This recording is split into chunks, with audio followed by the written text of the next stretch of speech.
তারা দিল্লির গোলামিকে মানে নাই, তারা ঐক্যবদ্ধ হয়ে এই বাংলাদেশ নামক ক্ষুদ্র একটা অংশকে ভারতের মানচিত্র থেকে আলাদা করেছিল শুধু একটা ইচ্ছা এবং অভিপ্রায় নিয়ে, একটা চাওয়া পাওয়ার জন্য। সেটা ছিল যে আমরা এমন একটা দেশ পাবো, এমন একটা রাষ্ট্র আমরা পাবো, যেই দেশ যেই রাষ্ট্র এটা অনেক বড় না হতে পারে, অনেক সম্পদশালী না হতে পারে, অনেক শক্তিশালী না হতে পারে, অনেক দারিদ্র্যের কষাঘাত থাকতে পারে, অনেক অভাব অনটন থাকতে পারে, আমরা না খেয়ে থাকা লাগতে পারে, কিন্তু শুধু একটাই প্রত্যাশা ছিল, একটা দেশ হবে যেই দেশের সংবিধান হবে ইসলামী সংবিধান, যে দেশে আল্লাহর কোরআনের বিধান চলবে, যে দেশে ইসলামী শরীয়তের শাসনতন্ত্র প্রতিষ্ঠা হবে, ইসলামী নিজাম কায়েম হবে। শুধু এক স্বপ্ন নিয়ে এদেশের মানুষ এই ভারতের মতো বিশাল শক্তির সাথে টক্কর দিয়ে দিছে। মোহতারাম হাজিরিন, কিন্তু দুর্ভাগ্য আমাদের যে যাদের সাথে আমরা জোট বেঁধেছিলাম সেই পশ্চিম পাকিস্তানি খান পাঠান গুলো 24টা বছর শাসনের নামে আমাদেরকে শোষণ করেছে, জুলুম করেছে, অধিকার দেওয়ার কথা বলে অধিকারগুলো শুধু হরণ করেছে, ভ্রাতৃত্বের কথা বলে আমাদের উপর প্রভুত্ব ফলাতে চেয়েছে, আমাদেরকে অধিকার না দিয়ে গোলামীর শেকলে আবদ্ধ করে রাখতে চেয়েছে। এই করতে করতে কোরআনের শাসনের কথা বলল, অথচ দিল আমাদেরকে বৈষম্যের শাসন, ইনসাফের শাসনের কথা বলে আমাদের অধিকারগুলো কেড়ে নিল। আমরা বড় নির্যাতিত নিপীড়িত এক জাতি। 190 বছর লড়াই করলাম যাদের বিরুদ্ধে, মুক্ত হলো, দেশ স্বাধীন হলো। আমরা স্বপ্ন দেখলাম আল কোরআনের শাসন হবে, ইসলামী শাসন কায়েম হবে, কোরআনী শাসন ব্যবস্থা, কোরআনী বিচার ব্যবস্থা প্রতিষ্ঠা হবে। কিন্তু এই খান পাঠান গুলো 24টা বছর সেই স্বপ্ন পূরণ হতে দেয় নাই। এরপরে আসলো আরেক যুগ। আমরা বৈষম্যের বিরুদ্ধে, অত্যাচার অবিচার জুলুমের বিরুদ্ধে বীর বাংলাদেশের মানুষ পশ্চিম পাকিস্তানি খান পাঠানদের বিরুদ্ধে মুক্তিযুদ্ধে ঝাঁপিয়ে পড়লো। 7 কোটি মানুষ লড়াই করলো, ঝাঁটাপেটা করে ওদেরকে বিদায় করলো। বাংলাদেশটা নতুন করে আবার পূর্ব পাকিস্তান পশ্চিম পাকিস্তান থেকে স্বাধীন হয়ে বাংলাদেশ নামে নতুন রাষ্ট্র অভ্যুদয় হলো। এদেশের মানুষ তখন মনে করলো যে এবার তো আর ব্রিটিশের সাদা চামড়ার শাসকও নাই, আর ওই সমুদ্রের 7 সমুদ্র 13 নদীর ওই পার থেকে পশ্চিম পাকিস্তানি শাসকও নাই। এখন তো আমরা আমাদের দেশের মানুষের দ্বারাই শাসিত হব, এখন আমরা ভাই ভাই মিলে থাকতে পারবো। দুর্ভাগ্য, বিগত 55 বছর এদেশের মানুষের সেই স্বপ্ন পূরণ হয় নাই। নানা ভাবে এই দেশ এই জাতি আমরা বঞ্চিত রয়ে গেলাম। শেষ 2024 সালের জুলাই মাসে এদেশের ছাত্র জনতা, ইয়াং জেনারেশন, যুবক তরুণরা অকাতরে রক্ত দিল। কোন যুদ্ধ পরিস্থিতি ছাড়া বেসামরিক বাহিনীর হাতে এইভাবে অকাতরে মানুষের জীবন দান বাংলাদেশের মতো এটা নজিরবিহীন ঘটনা পৃথিবীতে। বাংলাদেশের 64টা জেলায় এমন কোন জেলা পাওয়া যাবে না যেখানে জুলাই বিপ্লবের সময় এদেশের যুবক তরুণ ছাত্ররা, এমনকি শিশুরা পর্যন্ত সেই ফ্যাসিবাদী শক্তির বর্বর আক্রমণে প্রাণ দিয়েছে, শাহাদাত বরণ করেছে, জীবন দিয়েছে। সহস্রাধিক তাজা প্রাণ ঝরেছে 15 থেকে 20 দিনের এই জুলুম এবং নির্যাতনে। অবশেষে 5ই আগস্ট সেই বিপ্লব সার্থক হলো, অভ্যুত্থান সফল হলো। অত্যাচারী ফ্যাসিবাদী খুনি শক্তি দেশ থেকে উৎখাত হলো। আমরা মনে করলাম যে এবার ধীরে ধীরে যারা এতটা দিন বিগত প্রায় 15-16 বছর যেই শক্তিগুলো নিগৃহীত হয়েছে, নির্যাতিত হয়েছে, জুলুম নির্যাতনের শিকার হয়েছে, গুম হয়েছে, খুন হয়েছে, বাড়িঘর ছেড়ে থেকেছে বছরের পর বছর, কারাগারে অন্ধকার প্রকোষ্ঠে বছরের পর বছর জিন্দানখানায় কাটিয়েছে, তারা হয়তো এবার ঐক্যবদ্ধ হয়ে দেশটাকে দেশ বিরোধী শক্তির হাত থেকে রক্ষা করবে। কিন্তু দুর্ভাগ্য আমাদের, কিছুদিন পর থেকেই যারা যারা বিগত সময়ে নির্যাতনের শিকার হয়েছিল তাদের মধ্যে পরস্পর শুরু হয়ে গেল কামড়াকামড়ি। মুহতারাম হাজিরিন, বাস কথা কি বলবো আর, আমি আপনাদেরকে একটা কথাই বলতে চাই যে দেখেন, আমি যখন কারাগারে ছিলাম অনেক মজলুম, অনেক নিপীড়িত নির্যাতিত মানুষ দেখেছি, একসাথে থেকেছি মাসের পর মাস, বছরের পর বছর। দুই শ্রেণীর মানুষ ছিল। এক শ্রেণীর মানুষ যারা ইসলামের জন্য, দ্বীনের জন্য যারা কারাগারের কারারুদ্ধ হয়েছে, আরেক শ্রেণীর মানুষ যারা শুধু রাজনৈতিক কারণে এই জুলুম এবং নির্যাতনের শিকার হয়েছে। তো যারা ইসলামের জন্য মজলুম হয়েছে তাদেরকে দেখে আমার আফসোস লাগতো না, কিন্তু যারা শুধু রাজনৈতিক কারণে নিজেদের জীবনে এইরকম জুলুম নির্যাতনের শিকার যারা হয়েছে তাদেরকে দেখে আমার বেশি দুঃখ লাগতো। কারণটা কি? যে যারা ইসলামের জন্য গেল, জুলুমের শিকার হলো, তাদেরকে দেখে আফসোস হয় না, কিন্তু যারা শুধু রাজনৈতিক কারণে, ইসলামের জন্য না, শুধু রাজনীতি করতে গিয়ে যারা জুলুম নির্যাতন, জেল জুলুম, হামলা মামলা এইসবের শিকার হলো, গুম খুনের শিকার হলো, তাদেরকে দেখে আফসোস এই জন্য লাগতো যে যারা আল্লাহর জন্য করেছে তাদের তো কোনো ঠকা নাই, তাদের লস নাই। কথা বলেন ঠিক কিনা?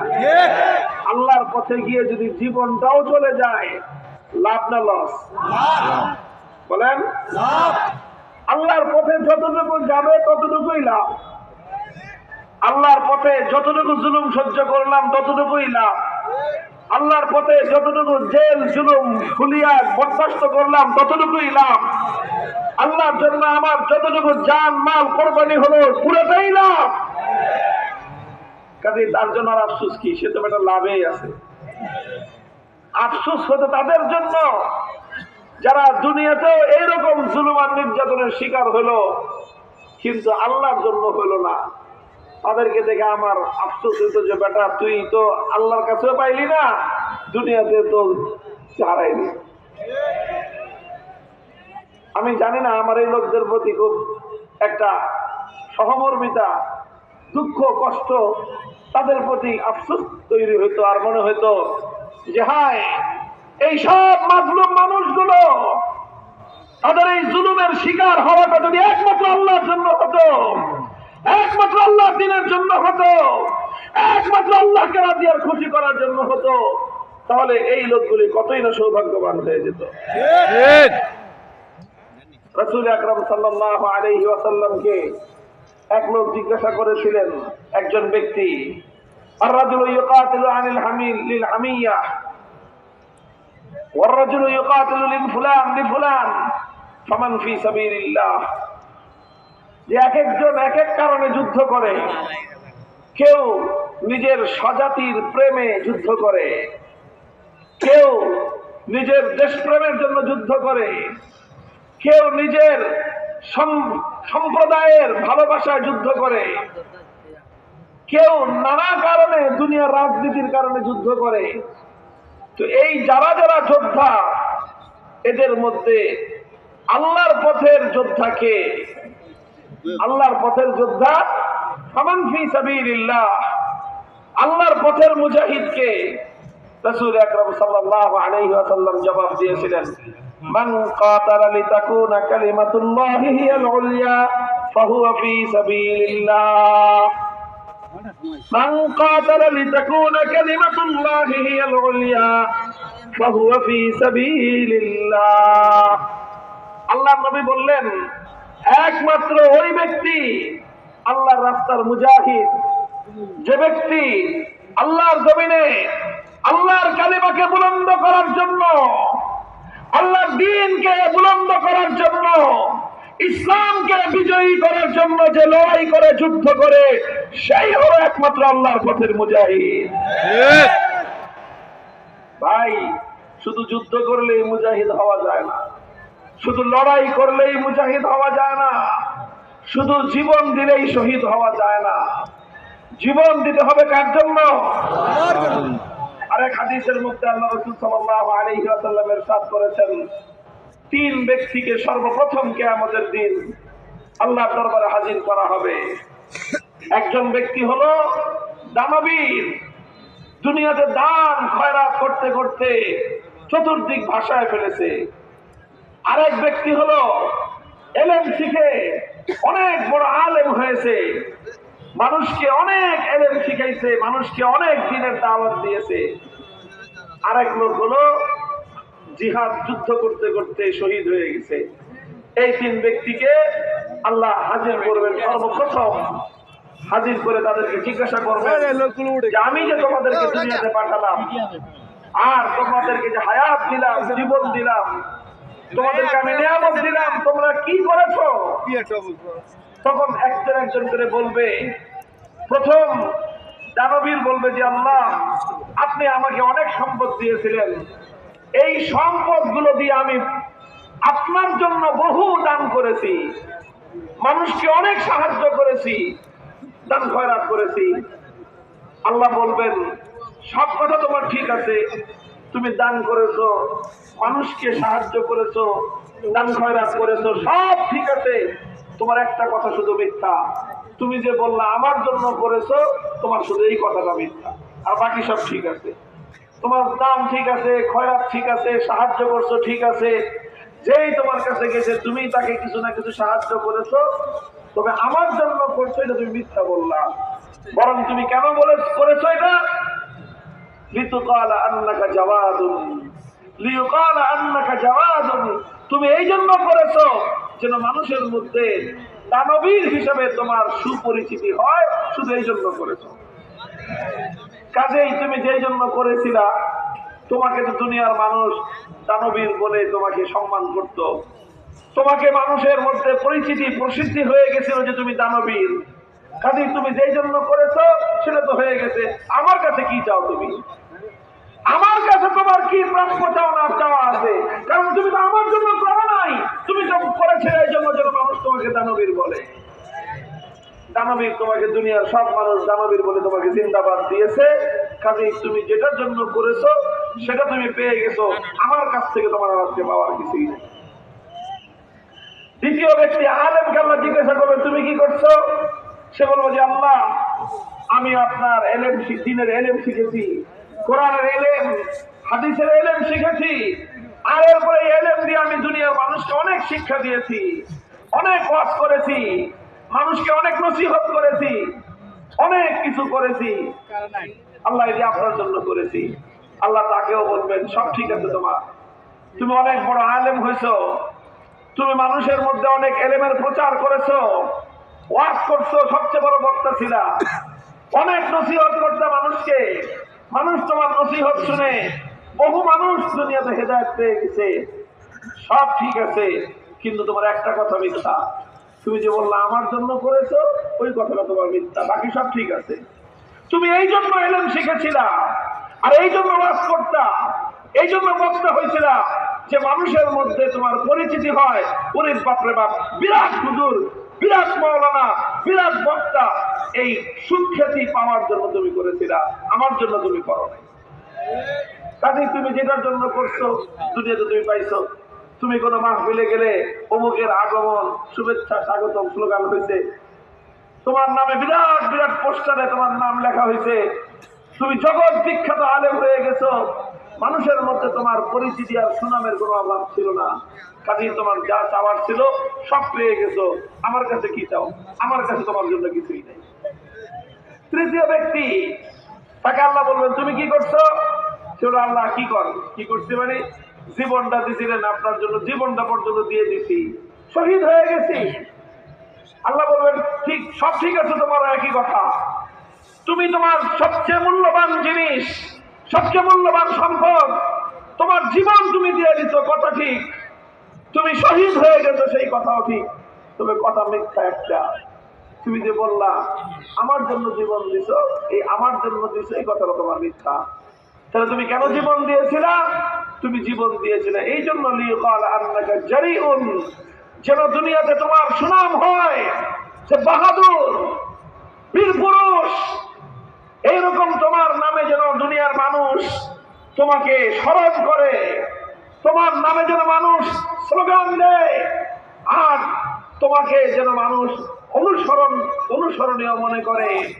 তোমার যেন সারা দুনিয়াতে সুখ্যাতি সুনাম হয়ে যায়। মানুষের সুনাম পাওয়ার জন্য, সুখ্যাতি পাওয়ার জন্য তুমি করেছো। কাজেই তুমি মারা যাওয়ার পরে তোমার নামে বিরাট বিরাট নাম ফলক লেগেছে, তোমাকে মানুষ বীর পুরুষ বলেছে, সব কিছু হয়েছে। তুমি আমার জন্য করেছো, এটা তো ঠিক না। কাজে যেটার জন্য করেছিলা সেটা হয়ে গেছে, আমার কাছে তোমার জন্য পাওয়ার কিছু নাই। এরপর আল্লাহ পাক ফেরেশতাদেরকে ডাইকা বলবেন যে এই যে শহীদ, আর এই যে হুজুর, আর এই দানবীর, এই তিনটারে ঠ্যাং উপর দিকে ঝুলাই নিয়ে যা। এই তিনটাকে ঠ্যাং উপর দিকে দিয়ে ঝুলাই সমস্ত হাসরের মাঠের মানুষের সামনে দিয়ে তিন ব্যক্তিকে ঠ্যাং উপর দিকে মাথা নিচের দিকে ঝুলাই নিয়ে জাহান্নামের মধ্যে ছেড়ে দিয়ে জাহান্নাম উদ্বোধন করা হবে। এটা কোনো বানানোর কথা না, সব আলেম ওলামারা আছে। আল্লাহ রাসূল সাল্লাল্লাহু আলাইহি ওয়াসাল্লামের সহিহ হাদিস একেবারে এইভাবেই বর্ণনা আছে। আমি যা বললাম আমি নিজের পক্ষ থেকে ব্যাখ্যা দেই নাই। আল্লাহর পয়গম্বর যেভাবে বলেছেন সেটা কি আমি আপনাদের ভাষায় আপনাদের সামনে উপস্থাপন করলাম। ভাই, এই কথাটি বলার দ্বারা আমার উদ্দেশ্যটা কি?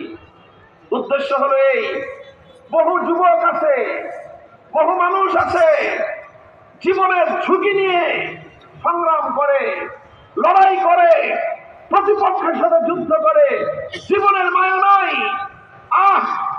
এই মানুষগুলো কত মূল্যবান, কত দামি ছিল, এদের জীবন কত মূল্যবান আর কত দামি ছিল। যদি এই জীবন আর এই সাহস, এই উদ্যম, তাদের এই সাহসিকতা, তাদের এই বীরত্ব, এটা যদি আল্লাহর জন্য হতো, আল্লাহর দিনের জন্য হতো, তারা দুনিয়াতে সবচেয়ে দামি মানুষ হয়ে যেত। আমি সত্যিকার অর্থেই ওই সকল মানুষগুলোকে এখনো দেখে আফসোস করি যারা এত কষ্ট করতেছে, এত কষ্ট করে শুধুমাত্র একটু দুনিয়াতে বড় নেতা হওয়ার জন্য, শুধুমাত্র একটু রাজনৈতিক ক্ষমতা হাসিল করার জন্য, শুধুমাত্র দুনিয়াতে একটু পরিচিতি অর্জন করার জন্য, দুনিয়াতে মানুষের একটুখানি সুনাম পাওয়ার জন্য এত কিছু করলো। শুধুমাত্র নিয়তটা ঠিক না থাকার কারণে, রাস্তাটা ঠিক না থাকার কারণে তাদের এই সব চেষ্টা, মেহনত, তাদের এই সকল ত্যাগ কোরবানি, তাদের এই সকল জেল জুলুম, তাদের এই সব টাকা পয়সা খরচ করা, এই জান জীবন পানি করে মেহনত করাটা, এই সব কিছু বেকার, নিষ্ফল হয়ে যাবে। কারণ এর পিছনে এমন কোন মহৎ উদ্দেশ্য নাই যে মহৎ উদ্দেশ্যটা আল্লাহর কাছে দাম আছে। এই জন্য মুহতারাম হাজিরিন, আমি আপনাদেরকে একটা কথা বলি, যুবকদেরকে একটা কথা বলি। বাংলাদেশের যুবকরা তারা তো সত্যিকার অর্থেই অনেকেই বলতো যে বাংলাদেশ উন্নয়নের রোল মডেল। কথাটা ছিল না? বলেন, উন্নয়নের মানে বাংলাদেশ এমন উন্নয়ন করেছে যে অন্যান্য দেশের জন্য বাংলাদেশ এখন মডেল, অন্যান্য দেশের জন্য বাংলাদেশ এখন আইকন, বাংলাদেশ এখন অনুসরণীয়। এগুলো তো সব ভাওতাবাজির কথা ছিল। ফালতু কথা। কিসের উন্নয়নের রোল মডেল হয়েছে বাংলাদেশ? বাংলাদেশে কি উন্নয়ন হয়েছে? এটা স্বাভাবিক উন্নয়ন। 15 বছরে যতটুকু উন্নয়ন হওয়ার, কিছু উন্নয়ন হবেই। কারণ উন্নয়ন যদি না হয় চুরি করবে কোত্থেকে?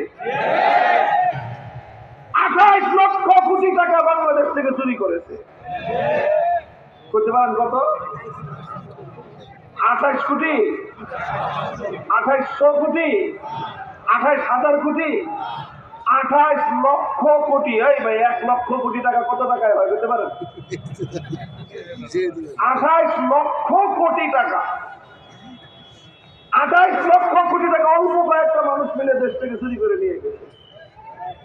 28 লক্ষ কোটি টাকা চুরি কেমনে করছে?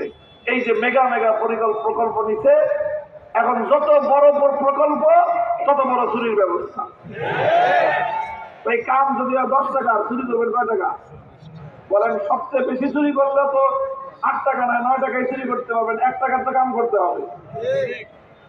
এখন এই যে বড় চুরি করতে হলে বড় কাম ধরা ছাড়া উপায় নাই। এখন এই বিশাল বিশাল কাম ধরছে যাতে বিশাল বিশাল চুরি করা যায়। দেশটাকে ফোকলা করে ছেড়ে দিচ্ছে। এক একটা ব্যাংক ভয়ঙ্কর যে কাজগুলো করেছে, ব্যাংকগুলো আরো কি ভয়ঙ্কর কাজ। যতগুলো ইসলামী ব্যাংক ছিল, ইসলামী ব্যাংক যেগুলো ছিল, সেই ব্যাংকগুলোকে ক্ষমতার অপব্যবহারের মাধ্যমে এই ব্যাংকগুলোকে তারা হাত বানাইছে। হাত। কারণ সাধারণ মানুষ অন্য ব্যাংকের চেয়ে ইসলামী ব্যাংকে টাকা বেশি রাখে। যখন একটা ব্যাংকের সাথে দেখে যে শাহজালাল ইসলামী ব্যাংক, আল আরাফা ইসলামী ব্যাংক, সোশ্যাল ইসলামী ব্যাংক, হ্যাঁ, তারপরে এই জাতীয় আপনার ইসলামী নাম যখন দেখে মানুষ, তখন মানুষের, আমাদের দেশের মানুষ ধর্মভীরু, তারা এখানে আস্থা রাখে, টাকা এখানে সঞ্চয় রাখে বেশি। সাধারণ মানুষ, আরে ভাই, ব্যাংকে টাকা রাখে কারা জানেন? এটা আমি আপনাদেরকে একটা কথা, আমি আমার অর্থনীতি নিয়ে পড়াশোনা করছি, তো এই সমস্ত তথ্য আমাদের জানা আছে। ব্যাংকে সঞ্চয় করে কারা, আর এই ব্যাংকের টাকা ভোগ করে কারা? সঞ্চয় করে সাধারণত যারা মধ্যবিত্ত এবং নিম্নবিত্ত তারা। ব্যাংকের সঞ্চয়টা হলো income minus expenditure, income minus expenditure equal to saving. আয় করছে 100 টাকা, খরচ করছে 90 টাকা, বাঁচছে কত? এই 10 টাকা থাকে ব্যাংকে সেভিংস করে। এটা হলো কারা করে?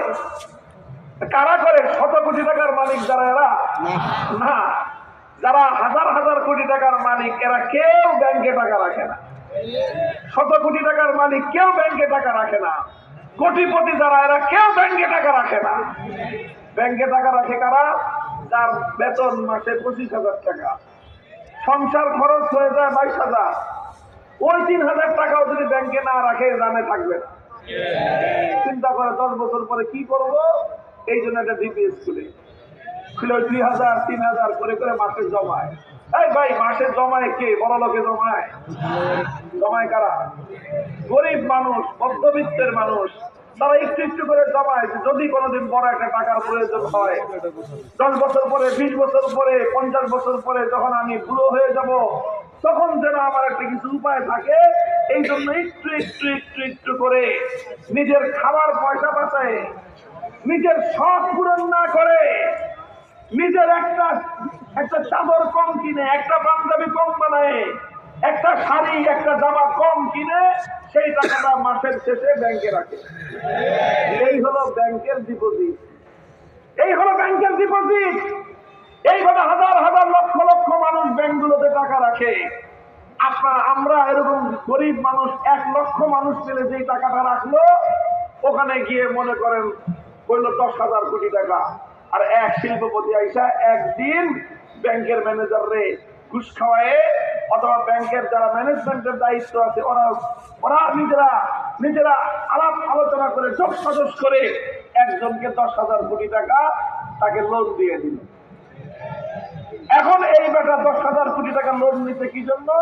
ব্যবসার নাম দিয়ে দিয়ে এই টাকাটা দিয়ে কানাডায় গিয়ে বেগম করা গেল। এই হলো কাজ হয়েছে এই দেশটায়, আর নাম দিছে উন্নয়নের রোল মডেল। কত বড় ভাওতাবাজি আর ধোঁকাবাজির সিস্টেম চলেছে। বাংলাদেশ উন্নয়নের রোল মডেল এখনো হতে পারে নাই, তবে বাংলাদেশ একটা বিষয়ে রোল মডেল হয়েছে, একটা বিষয়ে। সেই বিষয়টার নাম হলো তারুণ্যের জাগরণ। বাংলাদেশ রোল মডেল হয়েছে ইয়াং জেনারেশনের বিপ্লবের রোল মডেল। রোল মডেল হয়েছে অন্যায় ফ্যাসিবাদ জুলুমের বিরুদ্ধে তরুণ ছাত্র যুব সমাজের বিপ্লব।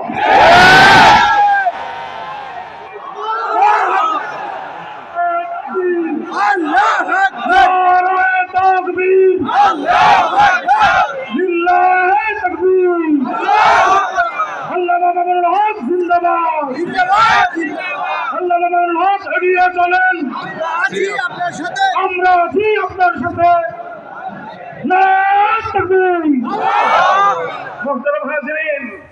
আমি বলতেছি, আমি এই জায়গাটাকে আইডেন্টিফাই করেছি। আমরা সমাজ নিয়ে কাজ করি, কথা বলি। এই জন্য আমি খুব গভীরভাবে লক্ষ্য করেছি যে বাংলাদেশের আমাদের এই তরুণ যুবকরা একটা অসাধ্য সাধন করেছে। অবশ্যই আল্লাহ পাকের সাহায্যই করেছে, আল্লাহর সাহায্য না হলে সম্ভব ছিল না। বাংলাদেশের মানুষ সবাই তো ধরেই নিছিল যে 41 সালের আগে আমাদের মুক্তির কোনো ব্যবস্থাই নেই। অধিকাংশ মানুষের বিশ্বাস হয়ে গেছিল যে এই মহিলা ফেরাউন না মরলে এই দেশের মানুষ আর মুক্তি পাবে। বলেন বুকে হাত দিয়ে এখন 2024 সালের নির্বাচনটা যখন গেল তখন তো আমি জেলখানায়, মনে হলো যে হাত পা ভেঙে গেছিলাম, সব হাত পা ছেড়ে দিতে যে আর সম্ভব না। যাও একটুখানি আশা করছিলাম যেইভাবে নির্বাচনটাকে সুন্দরভাবে রাতে দিনে মিলাইয়া তারপরে নিজেরা আমরা খালাতো ভাই মামাতো ভাই এইরকম বাংলাদেশের মানুষ হতাশ হয়ে পড়েছিল।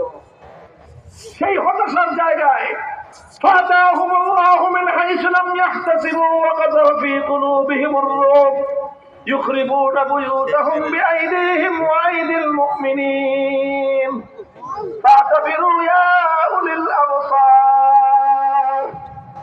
আমার আল্লাহ পাক রব্বুল আলামিন আবাবিল পাখির মতো ক্ষুদ্র ক্ষুদ্র পাখিগুলো যেমন আব্রাহার বিশাল হস্তি বাহিনীকে আল্লাহর ঘর ধ্বংস করতে আসার কারণে আমার আল্লাহ কুদরতের মাধ্যমে ছোট ছোট পাখির দ্বারা বিশাল বিশাল হস্তি বাহিনীকে আমার আল্লাহ যেভাবে ধ্বংস করে দিয়েছিলেন, বাংলার ক্ষমতার মস্তদে আসীন যুগের এক ফেরাউনি শক্তিকে আল্লাহ পাক রব্বুল আলামিন ক্ষুদ্র ক্ষুদ্র ছাত্র জনতার সম্মিলিত শক্তির মাধ্যমে আল্লাহ পাক পতন ঘটিয়েছেন। কে করেছেন? কাজেই আমাদের সবারই এই কথাটা মনে রাখা উচিত যে শুধু আমরা আমরা করে ফেলছি, ব্যাপারটা এমন না। আমরা খালি একটাই কাজ করেছি। কি কাজ? জুলুম সহ্য করেছি। আমরা কি করছি? খালি মাইর খাইছি, এছাড়া আর কিছুই করতে পারি না। মাইর খাইছি আর কাঁদছি আল্লাহর কাছে। বাংলাদেশের মানুষ কি করছে রে ভাই? বলেন কি করছে? মাইর খাইছে আর কি করছে? কাঁদছে। ওই কান্নাটা আল্লাহর কাছে গিয়ে পৌঁছছে। আল্লাহর পয়গম্বর হাদিসের মধ্যে ইরশাদ করেছেন, স্বয়ং আমার আল্লাহর কথা আল্লাহ নিজে বলেছেন, এটাকে বলা হয় হাদিসে কুদসি। আল্লাহ নবী প্রথম বলেছেন, ইত্তাকি দাওয়াতাল মাজলুম ফাইন্নাহু লাইসা বাইনাহু ওয়া বাইনাল্লাহি হিজাব। খবরদার খবরদার, জুলুম করবে না, জালিম হইবে না। মাজলুমের আহাজারিকে তুমি ভয় পাও, জালিমের মাজলুমের আহাজারিকে তুমি হালকা মনে করো না, মাজলুমের আহাজারিকে তুমি সাধারণ কিছু মনে করো না। তুমি একটা শক্তিশালী মানুষকে আঘাত করতে পাও, আঘাত করো না, কারণ তুমি জানো শক্তিশালী মানুষকে আঘাত করলে পাল্টা আঘাত তোমার সহ্য করতে হবে। এই জন্য তুমি দুর্বলের উপর আঘাত করো। আল্লাহ পয়গম্বর বলতেছেন, ও দুনিয়ার বোকা মানুষ, বেকুব মানুষ, পারলে শক্তিশালী মানুষের উপর আঘাত করিস, দুর্বলের উপর আঘাত করিস না। কারণ দুর্বল প্রতিশোধ নিতে পারেন না, কারণ দুর্বলের শক্তি নাই। দুর্বল যখন প্রতিশোধ করতে না পেরে আল্লাহর কাছে বিচার দেয়, তখন দুর্বল প্রতিশোধ নেয় না, দুর্বলের পক্ষ থেকে প্রতিশোধটা নেন কে? ইত্তাকি দাওয়াতাল মাজলুম, তোমরা মাজলুমের আহাজারিকে ভয় পেও, এটা খতরনাক জিনিস। মাজলুমের চিৎকার ভয়ঙ্কর জিনিস, মাজলুমের চোখের পানি ভয়ঙ্কর জিনিস। মাজলুম যখন আল্লাহ দরবারে ফরিয়াদের হাত উত্তোলন করে, আল্লাহকে যখন বলে ডাক দেয়, মাবুদ গো, আমার কলিজার টুকরো ছেলেটাকে খুঁজে পাচ্ছি না, আমার কলিজাটা ছিন্ন ভিন্ন হয়ে যায়।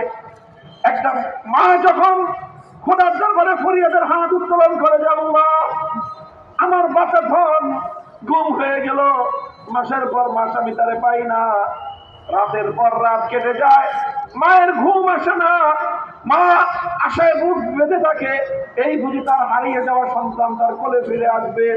চিন্তা করতে পারেন, কেউ বুঝবে না ওই মায়ের কষ্টটা কি, যেই মায়ের একটা সন্তান হারিয়ে গেছে। মা জানে না সন্তানটা বেঁচে আছে না তাকে গুম করে মেরে ফেলা হয়েছে। এই মা একদিন নয়, 2 দিন নয়, 1 মাস নয়, 2 মাস নয়, এই মা তার জীবনের শেষ মুহূর্ত পর্যন্ত হারিয়ে যাওয়া সন্তানের পথের দিকে থেকে তাকিয়ে থাকে। আপনি যতই বুঝতেন যে খালাম্মা পরে মেরে ফেলেছে, ও মা কিছু বলে না। আপনি বলেন আপনার আম্মারে, আম্মা আমার ছোট ভাইটা আর ফিরে আসবে না, ওরে মনে হয় মেরে ফেলছে, আপনার আম্মা আপনাকে কিছু বলে না। রাত্রে দেখেন